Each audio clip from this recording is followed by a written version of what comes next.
Bangladesh cricket বোর্ডকে আরও একটু বিবেচনা করতে হবে। প্রতিটা ওয়ানডে, টি-20 কিংবা টেস্ট ম্যাচগুলিতে ফিক্স রাখতে হবে প্লেয়ারদেরকে।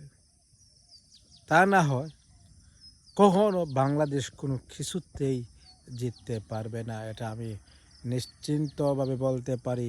বিগত বছর থেকে আজ অবধি এখনও পর্যন্ত বাংলাদেশ এশিয়া কাপ বলেন কিংবা টি-20 ওয়ার্ল্ড কাপ বলেন কিংবা ওয়ার্ল্ড কাপ বলেন কিংবা টেস্ট সিরিজ বলেন, সবগুলোতেই বাংলাদেশ $0 নিয়েই বসে আছে।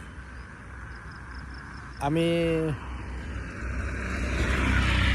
একটা সুন্দর মনোরম পরিবেশে এসে কথা বলতেছি এই জন্য যে